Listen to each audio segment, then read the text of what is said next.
Bien, ¿listos? Ok. Bien, vamos a terminar el módulo de histiocytosis y el año con la clase de histiocytosis de non-Langerhans. Bien, bueno, el concepto general de estas patologías son que se tratan de neoplasias histiocytíticas raras caracterizadas por la infiltración de monocitos, macrófagos y células dendríticas en varios órganos. Hay que tener en cuenta que estas patologías han ido cambiando con el tiempo, que el fondo de esta enfermedad pues se creía en algún momento que era algo inflamatorio, pero poco a poco y sobre todo con la ayuda de cuando pues se fueron agregando todos estos mecanismos moleculares, se vio que muchas de estas patologías pues tenían una base molecular, una mutación puntual o algún tipo de alteración genética que hacía que se produzcan. Entonces, la base de estas patologías va a ser eso, es una mutación que finalmente va a causar una disregulación inmune y eso va a provocar que aparezcan las lesiones. Eso también lo vamos a ver reflejado posteriormente en el hecho de que algunas lesiones pueden incluso desaparecer, tal como una cuestión inflamatoria. Tienes la patología, de repente ya no está más, entonces te das cuenta que efectivamente tenía un fondo inflamatorio, pero bueno, esta clasificación ha ido cambiando con el paso de los años. Ahora, vamos a tener, pues, esto lo han visto en módulos, perdón, en clases anteriores, una clasificación general como dos grupos generales de histiocytosis, ¿no? Tenemos las de células de Langerhans y las no Langerhans. Entonces, aquí yo he puesto en este cuadrito cuáles son las que nosotros vamos a, digamos, escuchar con mayor frecuencia, teniendo en cuenta, pues, que esta es una patología muy poco frecuente, pero estas van a ser las que vamos a tener como más en reportes y así. Está el Erdheim-Chester disease, el linfoma, perdón, la histiocytosis ALK positiva, la histiocytosis de células indeterminadas, el santogranuloma, bueno, la familia de lesiones del santogranuloma, la enfermedad de Rosay-Dorfman y las neoplasias histiocytíticas malignas. Esta última, a su vez, va a tener 4 subtipos, que van a ser el sarcoma histiocítico, el sarcoma de células dendríticas interdigitadas, el sarcoma de células indeterminadas y el sarcoma de células de Langerhans. Entonces, esto no quiere decir que esta clasificación o que estas sean todas las enfermedades que tienen las histiocytosis no Langerhans. Para que ustedes tengan como cuenta de qué va a estar aquí, van a ser todas las lesiones que tengan características de células de este tipo, monocito macrófago, pero que no tengan completo todas las características de inmunohistoquímica para una célula de Langerhans, ¿no? Entonces, aproximadamente 20 subtipos de estas neoplasias, pero estas son las más comunes y algo que nada más es como un facto, que el término histiocytosis de células indeterminadas también es sinónimo de tumor de células dendríticas indiferenciadas y de histiocytosis de células dendríticas indeterminadas. Y bueno, nuevamente para que ustedes como que puedan encasillar estas patologías, van a ser todas las que no son histiocytosis de células de Langerhans y tampoco son hemofagocitis. ¿Okay? Todo lo que no es ninguna de las dos va metido en esta clasificación.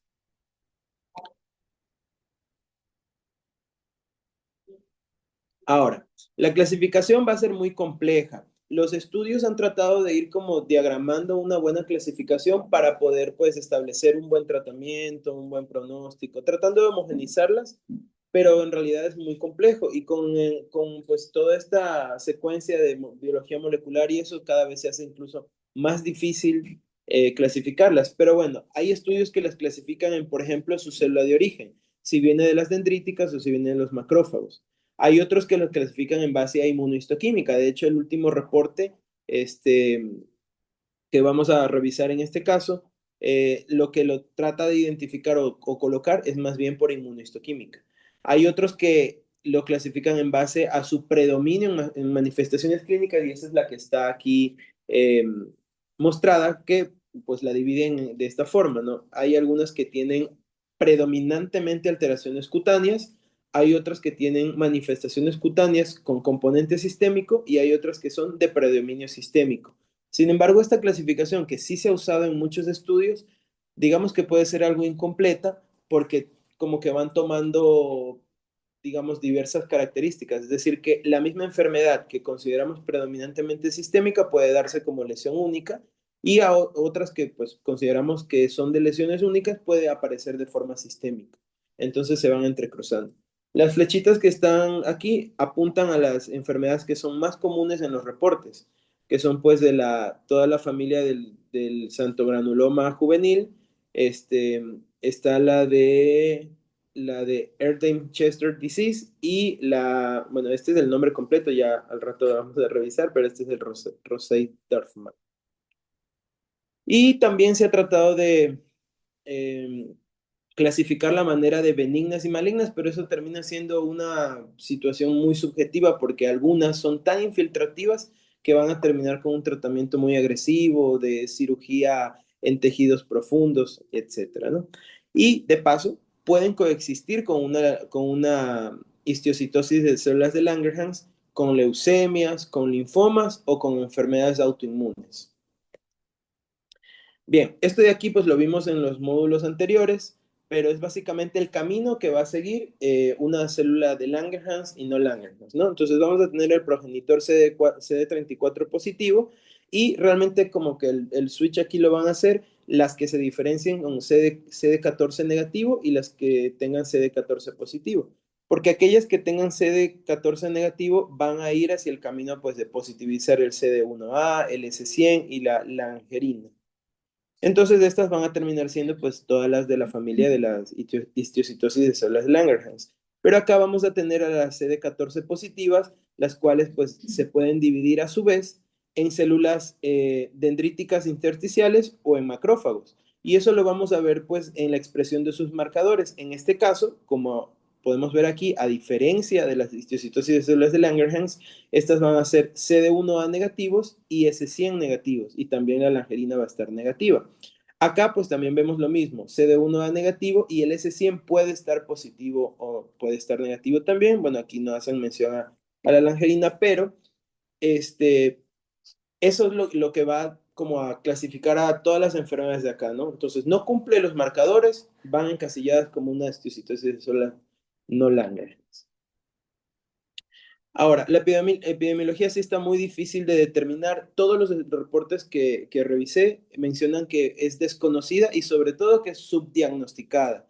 Es una enfermedad que casi, bueno, lo ven, lo reportan como caso, pues, un reporte de caso, pero no se va dando seguimiento realmente a lo que, solamente a esta patología. Este reporte de SER es el como más grandecito que hay, va desde el 73 hasta el 2010, pero involucra a todas las histiocytosis. Aquí en este cuadrito pues les puse cómo ellos consideran bueno, este es como en base a sus características biológicas, pero por ejemplo, si nosotros consideramos clase 1 versus clase 3, porque la clase 1 es como más común en pediátricos y la clase 3 es más común en adultos, vamos a ver que están mezcladas, porque por ejemplo aquí tenemos la histiocytosis de células de Langerhans, pero también tenemos los antogranulomas juveniles, que son de dos distintas estirpes. En cambio, pues en la clase 3 vamos a ver ya patologías malignas y bueno, ellos hacen esta diferenciación y tratan de establecer una epidemiología cercana a lo que es la enfermedad que estamos hablando y lo estiman en aproximadamente 3 a 4 casos por millón de pacientes, o en el caso específico de este estudio, de 0.1 casos por millón de niños. Bueno, ya típico de los estudios americanos, pues lo más común es que se dé en nativos americanos y en asiáticos. Y algo para recordar es que pues estas enfermedades que ya la vamos a hablar al rato, Erdheim-Chester es típicamente de adulto y Rosay-Dorfman es típicamente de pediátricos. Y bueno, las limitaciones para hacer estos estudios es diagnóstico complejo, la heterogeneidad de las lesiones, hay lesiones únicas que se resuelven y que no se reportan y pues algunas que son consideradas benignas y nada más se les da seguimiento y no terminan en bases de datos grandes. Y el espectro clínico pues puede ir desde una enfermedad indolente, lesiones asintomáticas, hasta enfermedades que sean muy invasivas y muy agresivas. Y todos los estudios reportan que pues el grado de severidad de estas lesiones depende de qué tanto infiltren pues, la enfermedad. Pues el añadirle estudios como el ALK o algunos moleculares van a ayudar a diferenciarlas. Y eso ha hecho que, por ejemplo, nos demos cuenta que Erdheim-Chester o la histocitosis ALK o el Rosset-Dorfman sean enfermedades que tengan un comportamiento crónico versus las malignas, que esas son como muy rápidas y muy agresivas. Eh, Otra como diferenciación frecuente es decir que Erdheim-Chester es como una enfermedad más sistémica y de hecho puede confundirse con muchas otras porque pues va apareciendo como en muchos sistemas y en cambio Rosset-Dorfman es como más generalizado, perdón, es más localizado. Definitivamente para hacer diagnóstico vamos a tener que usar tanto inmunohistoquímica como patología, pero eso tiene que ir combinada con la clínica y la radiología. Al rato vamos a ver una tablita donde ustedes se van a dar cuenta pues que una de estas enfermedades no se la puede encasillar solamente por inmunohistoquímica. Ah, salió tal y tal marcador, ok, es tal cosa, sino que tiene que ir juntando más cosas porque el espectro de la enfermedad hace que se vayan uniendo y parecen la misma enfermedad. Por ejemplo, la enfermedad de Erdheim-Chester y los antigranulomas son casi indistinguibles. Y en ese caso, pues para diferenciarlas, de hecho se habla de que podrían ser incluso la misma enfermedad, pero para diferenciarlas hay que ir a ver cómo tienen las imágenes y eso nos va a dar como un acercamiento. El ALK, el BRAF B606 también nos van a ayudar a distinguirlo. Y las neoplasias malignas pues tienen que diferenciarse de linfomas anaplásicos, de sarcomas de tejidos blandos e incluso de melanomas. Es discutido algunas cosas, pero pueden usarse también para hacer diagnóstico, no como tal estadiaje, pero sí más como para ver el grado de infiltración, el PET-CT o la resonancia magnética, pero sí basado en sintomatología. Es muy importante recordar que estas enfermedades requieren vigilancia oftalmológica y eso se debe hacer de forma periódica y en algunos casos vamos a ver cambios en los laboratorios y eso nos puede hacer pensar que probablemente hay infiltración medular. Bueno, estos reportes de aquí era pues, algo muy general de estas patologías y cómo vemos que la mutación BRAF B606 va a estar presente tanto en la histiocytosis Langerhans como en Erdheim-Chester, la enfermedad de Erdheim-Chester, pero por ejemplo en Rosset-Dorfman no la vamos a encontrar, pero también vemos alteraciones en la vía MAP. Bien, este cuadrito es bastante importante, lo da la Sociedad de Histocitosis y es como la forma en la que nosotros podemos hacer diferencial eh, de todos estos marcadores de histocitosis, ¿no? Entonces les marqué en un cuadrito, digamos, lo clásico que es la histocitosis de células de Langerhans y vemos cómo tiene pues la positividad para estos marcadores que hablamos, que era el CD1A, bueno, el CD68 lo van a tener todos, el S100 y la langerina. Y aquí nosotros, si nos vamos fijando, pues algunos van a tener la expresión del factor 8A y precisamente aquellos que la tienen negativa podría darnos el indicio de que se trata más bien de una histocitosis no Langerhans. La langerina pues nada más va a estar presente en la histocitosis de células de Langerhans y la vamos a poder ver cuando tenga transformación maligna también como positivo. El S100 pues sí lo podemos encontrar positivo o negativo en algunas ocasiones, pero si se dan cuenta, hay muchos de estos ítems que tiene como puede estar positivo o puede estar negativo. Puede estar positivo o puede estar negativo, lo cual pues realmente sí la hace complicada. La más sencilla, pues todo negativo, con características de histiocytosis y que tenga un ALK positivo, pues esa está más sencilla de diagnosticar. Bien, con todo eso vamos a tratar de hablar de cuáles son las más frecuentes, las que nosotros vamos a poder ver en pediatría y las que más se reportan. Entonces vamos a empezar con la enfermedad de Erdheim-Chester.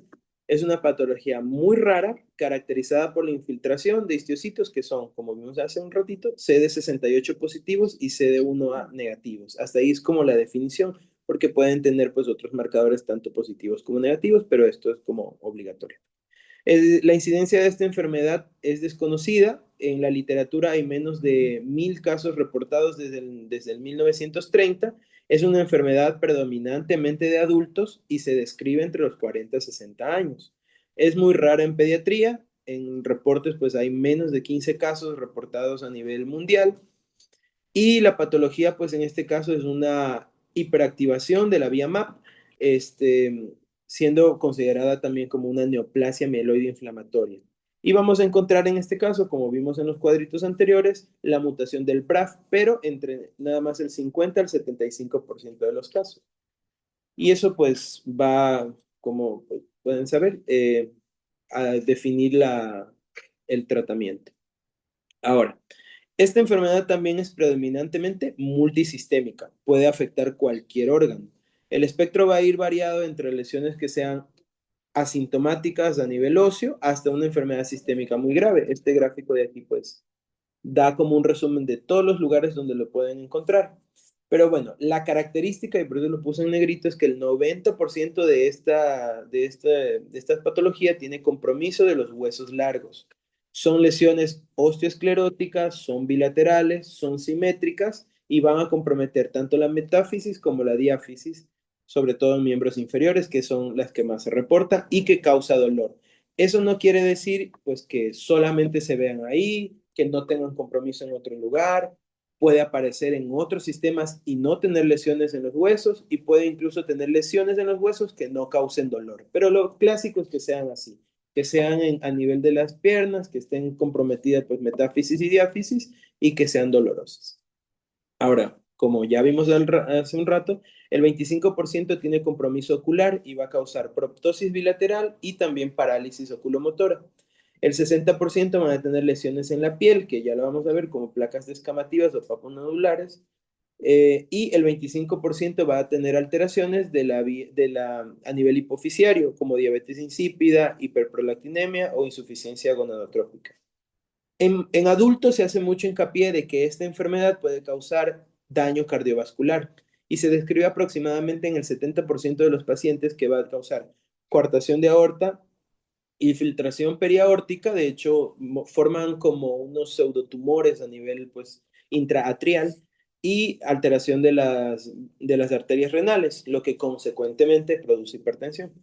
Pero también hay otras situaciones como por ejemplo la fibrosis pulmonar que forma distintos patrones de infiltración, la infiltración retroperitoneal que a veces hace pensar que se trata de una lesión de tejidos blandos y pues menos frecuente pero muy importante, también alteraciones a nivel del sistema nervioso central que puede ser como la pista que haga que pues, se aborde al paciente de esa forma como un tumor o una lesión a nivel del sistema nervioso central y termina dando la inmunohistoquímica para esta enfermedad.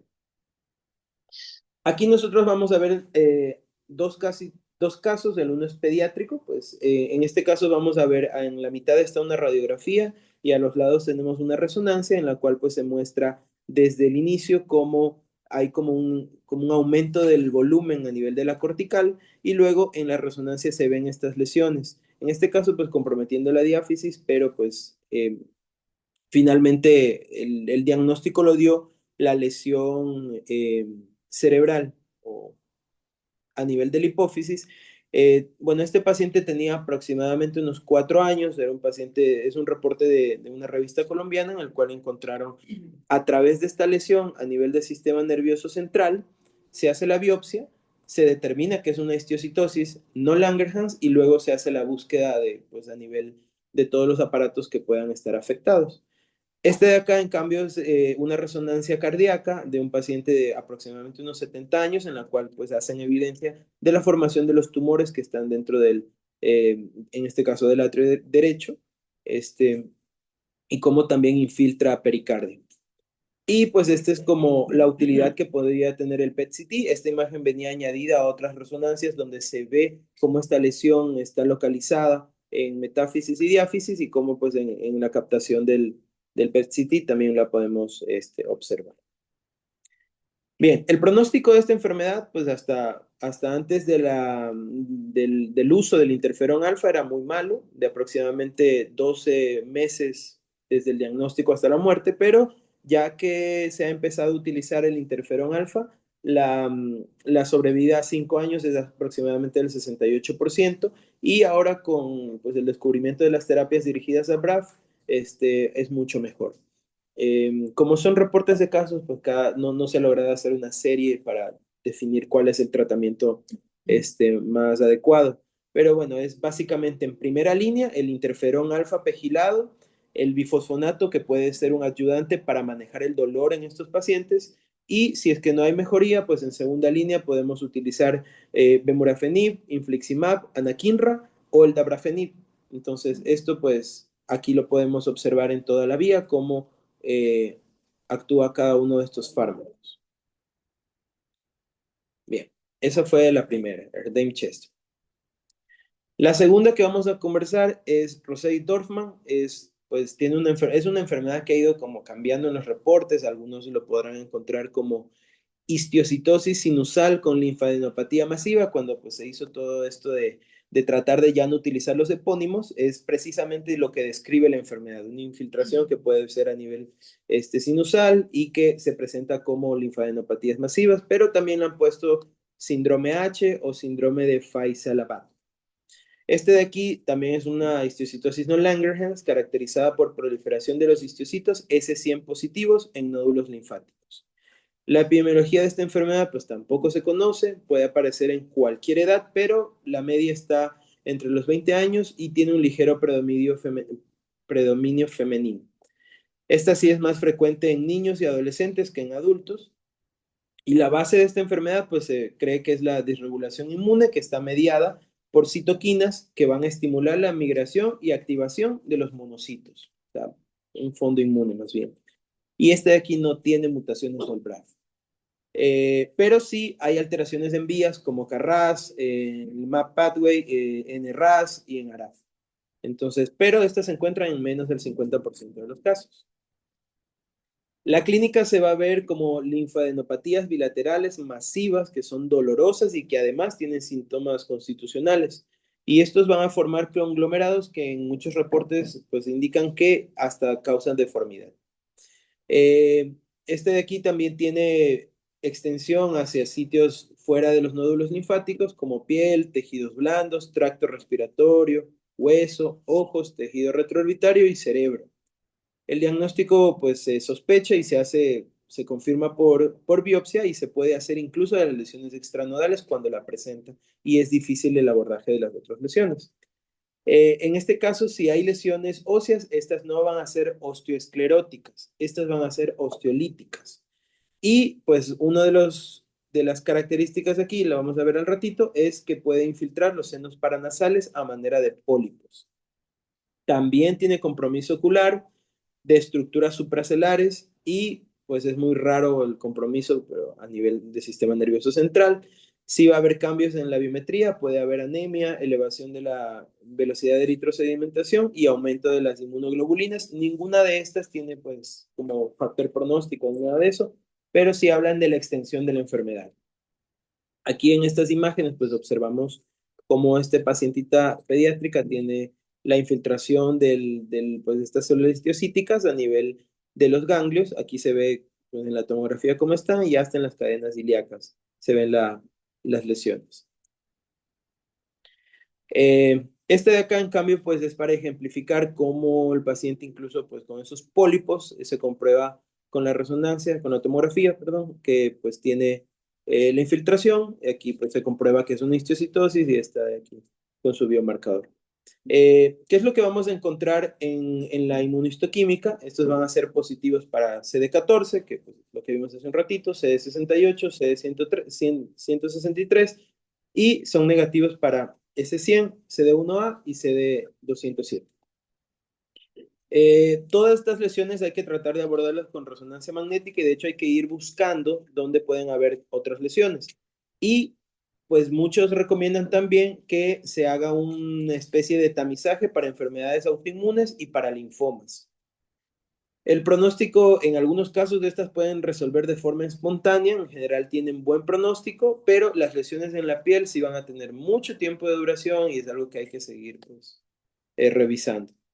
En caso de que sean asintomáticos o poco sintomáticos, se podría plantear que pues, se termine solo con observación, pero si compromete algún órgano vital, sobre todo a nivel ocular o sistema nervioso central, hay que considerar hacer un debulking. La enfermedad orbitaria se ha tratado también con radioterapia, hay resultados diversos, y el tratamiento pues no está estandarizado, pero se ha utilizado y con buena respuesta en las combinaciones de prednisona con vinblastina o con vincristina o con alquilantes, y bueno, ya depende pues de cómo se maneja en cada sitio. Y bien, Esta de aquí es la enfermedad como más frecuente que vamos a ver, más frecuente en pediatría, pero es la que menos se reporta. Se llama santogranuloma juvenil, es otra de la histiocytosis no Langerhans, que es la que más se presenta en los pacientes pediátricos y a su vez es la más común, sobre todo en pacientes menores de 2 años. Se dice pues que la epidemiología es de un caso por millón de niños, que es muy subdiagnosticada, ya que el 80% van a ser lesiones solitarias que solo requieren observación, tiene predominio masculino y va a haber como una asociación ahí con la neurofibromatosis del tipo 1, ya que si la tiene un riesgo aproximadamente 20 a 30 veces mayor de tener leucemia mielomonocítica juvenil.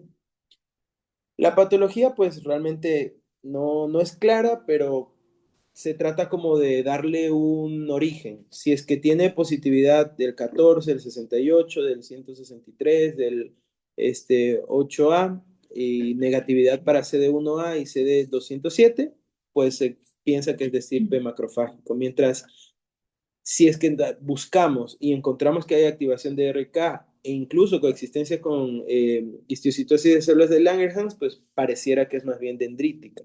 Entonces no se ha logrado determinar, bueno, de dónde viene esta enfermedad.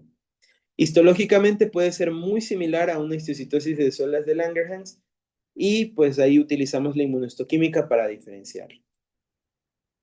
Clínicamente se puede presentar como una lesión única o lesiones múltiples, van a ser amarillentas o marrones, pueden presentarse como pápulas o como nódulos y tienen predominio en cabeza y cuello, pero luego va a troncos y también pueden tomar extremidades. Puede aparecer en cualquier sitio. Y estas lesiones en general tienen como un aspecto benigno, pero sí tardan en desaparecer mucho. Solo 4% de los casos pueden ser sistémicos, sobre todo si tienen menos de 3 meses. Y cuando son sistémicos, al menos el 50% pueden no tener lesiones en la piel. La presentación típica o más común es como una lesión única de tejidos profundos que, pues si no se le da un manejo, va a seguirse ya con infiltración hacia otros órganos como hígado, vaso, pulmón, ocular y cerebro. Si tiene citopenias, muy probablemente tenga también compromiso medular y, pues muy importante, también tiene intraocular, pero en el 1%, o sistema nervioso central, que aparece como hidrocefalia obstructiva.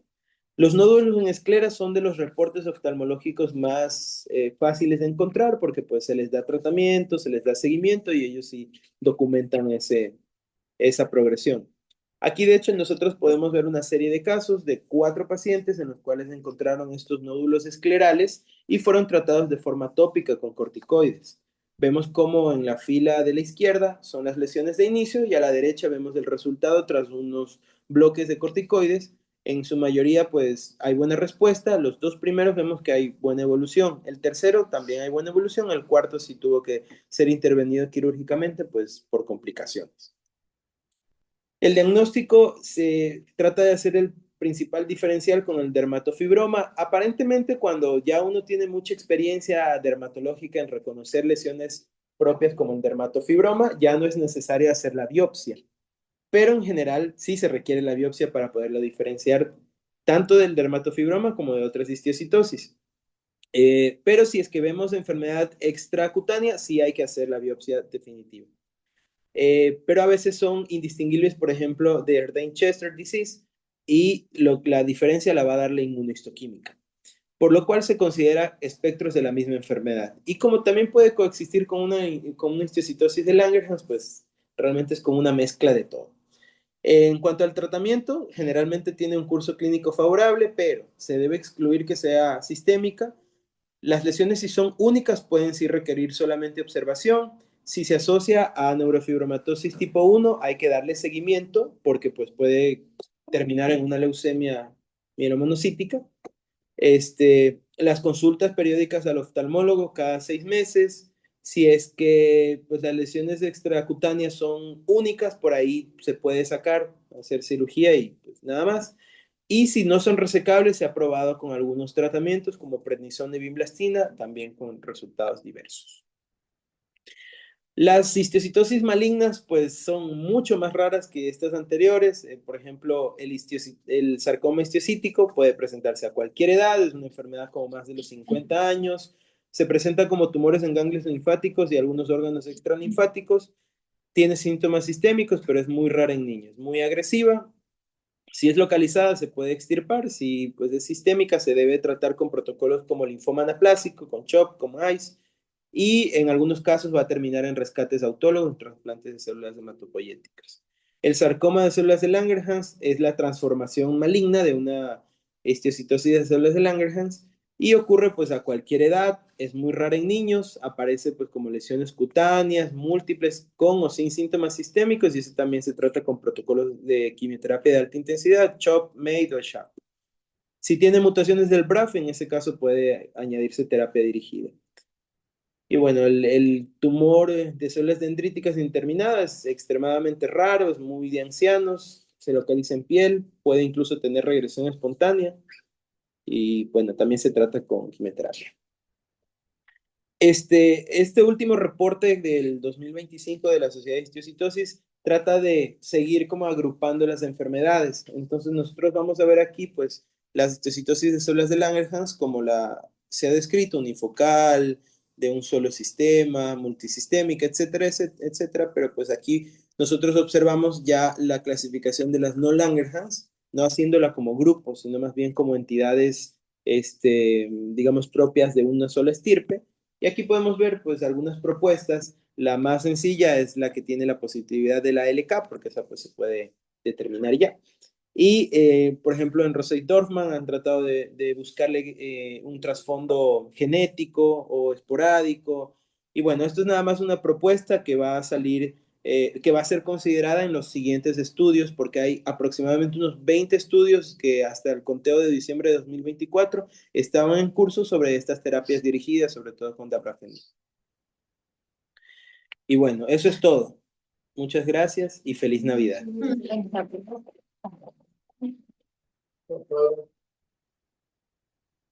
Qué lindo tutor. ¿Vale? Sí. ¿Algún comentario, alguna duda? Felicidades, Manuel. Gracias. ¿Algún paciente que quiera narrar? Como son trastornos muy raros, como que en esta residencia de ustedes creo que no hemos tenido casos, pero anteriormente sí hemos tenido Rosaidorno. Y desgraciadamente han sido de los que son sistémicos y inmortales. También hemos tenido Rosaidorno muy sencillos de tratar y de curar y de manejar. Pero el reto es con los que, bueno, parecido a esa niña que presentó Byron, se presentan como, o sea, desgraciadamente la enfermedad, si no la puedes limitar, infiltra localmente y daña a los órganos, daña al riñón. En el caso del paciente que les digo, originalmente pensaban que se trataba de un linfoma porque estaba muy cerca del hilio renal. Se extirpó y de hecho lo diagnosticaron como linfoma, pero la revisión pues fue una Rosaidorno. Y después pues tuvo otras lesiones en cervicales, también en bronquios, peribronquiales. O sea, esas mismas masas le obstruían y bueno, terminó falleciendo el paciente. Pero bueno, con tratamiento tuvo una supervivencia más o menos de 3 años, estuvimos batallando con él y a la vez tenía también poco apego al tratamiento, entonces eso lo dificultó. Hay una característica histopatológica en los Dorman que no la mencionaste, bueno, aunque Dani sí la había mencionado, histopatológicamente se puede distinguir por una característica. ¿Te acuerdas, Dani, cuál es?